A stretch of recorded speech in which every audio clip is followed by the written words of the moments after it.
we're also wanting to educate the community, not just when it comes to their health, but when it comes to their city itself.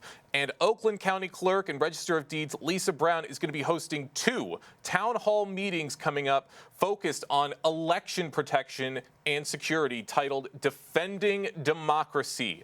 These events will include Michigan Attorney General Dana Nessel and State Senator Jeremy Moss, who will be discussing measures to safeguard Michigan's elections. There are going to be 2 of these events. The first one is going to be taking place tonight, Tuesday, October 15th, in Lathrop Village at the Southfield Public Schools University K-12 Academy from 5:30 to 7:30 p.m. And the second one is going to take place this Saturday, October 19th, 2024, at the Oakland County Board of Commissioners Auditorium from 3:30 to 5 o'clock p.m. These town halls are going to offer a unique opportunity for voters to learn about the collaborative efforts between local and state officials. And here to tell us more about these events, we have Oakland County Clerk and Register of Deeds Lisa Brown. Lisa, thanks so much for joining us today. Thanks for having me and for sharing information about the town halls.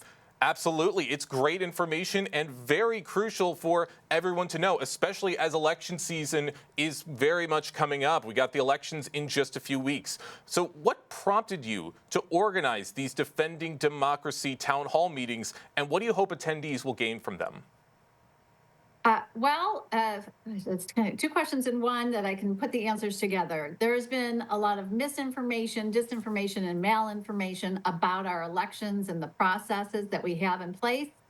And I want people to feel confident about when they cast their ballot that it's being counted and that the ballots that are counted are those of eligible citizens, and a better understanding of our process. And I often say democracy is a team sport. And usually when I say that, I'm referring to the relationships that I have with our local clerks, as well as the people who work on election day, voters. But I'm not always talking about those in other elected offices at the state level. And I'm really proud of my partnership and relationship with both Senator Moss and Attorney General Nessel when it comes to our elections. And I think it's important for people to know all the different levels and how different offices interact actually with elections, that it's not just a clerk that has something to do with it. Our Attorney General is holding people accountable. We talk about the checks and balances in place. It doesn't mean anything if no one is going to charge someone who votes twice, or any other, or forging signatures on petitions. Right? So we can find these things in all the checks and balances that clerks do throughout the election process, but we have to have that partner in our AG or a prosecutor to go after these people so that it deters anyone else from doing any wrongdoing with our elections. That's absolutely right. And these elections are more crucial than ever before. And especially as the switch has been made in the last few years to mail-in ballots, there's definitely more to be aware of. In your experience, what are some of the most common misconceptions voters have about election security? I think a lot of it stemmed from 2020 and the counting of the absentee ballots in Detroit. And people not understanding that you don't have every ballot to count before 8 p.m. on election night. Our community, West Bloomfield, has a number of drop boxes for your ballots. Every community has drop boxes. And voters have up until 8 p.m. on election night to return their ballot to that drop box. At 8:01, those are emptied out, or 8 o'clock and 1 second, right? Those drop boxes are checked by your local clerk and their staff and their team. And then if there are ballots in there, they have to be brought back to the office. And those ballots go through all of the checks and balances that every other absentee ballot has gone through up until that point. Checking in with a qualified voter file saying that ballot has been returned, checking the signature on it, all those checks and balances that we have in place. All these things have to happen before that envelope can even be opened and a ballot put in the tabulator. So it does take time for the whole process to be completed. And so people shouldn't expect to have all of our election results at 8:05 p.m. We will have some, but I think that was a big thing that people just, because they didn't understand the process, they thought there was something wrong happening. And so I want to be able to answer those questions for people, and so they don't make, come to the wrong conclusion about things. That's absolutely right. There's a lot more things to check now with this new way of voting, and it's just all done to make sure that everything is secure and everything is fair. And can you share, Lisa, some of the specific measures that your office has implemented to ensure Oakland County elections are secure and transparent? Well, every clerk has to follow the same laws and the same procedures. That includes our public accuracy test, which we'll be having 3 of those this week, and another one on Monday for early voting equipment, as well as the equipment we used for our absentee voting counting board. Every clerk has public accuracy tests. People just are ignoring that in their local paper when they see the announcement of it. That's one of the checks and balances of ensuring that our equipment is working properly and tabulating correctly, and that no one has messed with it. Um, the canvas after the election, which again, this is something that the public can come watch. We audit elections after they're certified. We have Democrats and Republicans working next to each other in our precincts, in our early voting sites, and in our absentee voting counting boards to make sure there's nothing going wrong. We tell our workers they're not allowed to bring pens in. If they're given a pen, it is green because you don't use that on a ballot. So there's no funny business going on. There's just so many things that most people don't realize, all the things that are in place. I know when I've had people come to our public accuracy test and they come as doubters and they leave saying, I had no idea. I had no idea all this went in, all this work, all this testing. Now I trust our elections because now I know.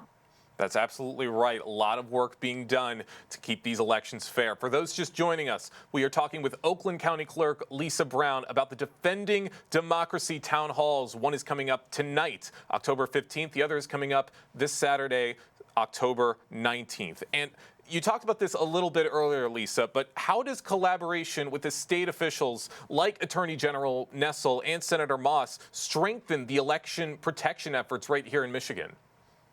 Well, I'm lucky and fortunate to have a wonderful relationship and friendship with Senator Moss, and he actually is the chair of the Elections Committee in the Senate.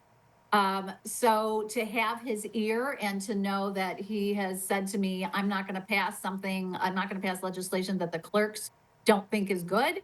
And I've worked with him tirelessly on a number of bills. And if, I've said, hey, Jeremy, we need to fix this, or this bill was introduced, we need to tweak it this way. And it's great to have that ear. And, he had a heavy lift in getting through the legislation to implement Proposal 22-2.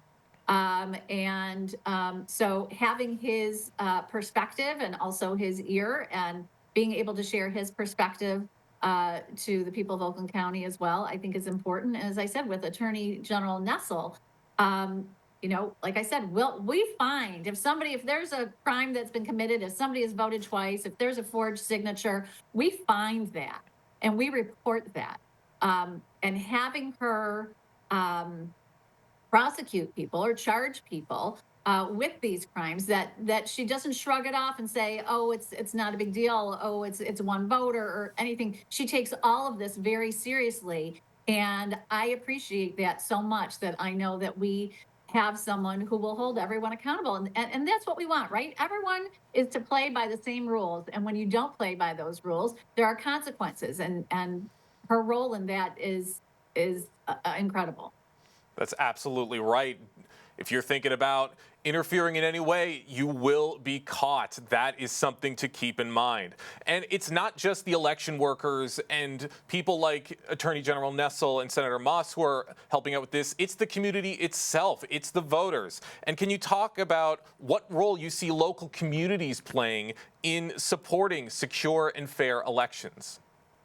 Well, again, so many of our steps are transparent, are open for the public to observe, but also there's challengers that can be at the precinct, that can, our political parties can automatically have challengers there to make sure things are going well. If they see a voter that they think is not of age or doesn't live there, they can challenge the status of that voter to an election worker, not to the voter themselves.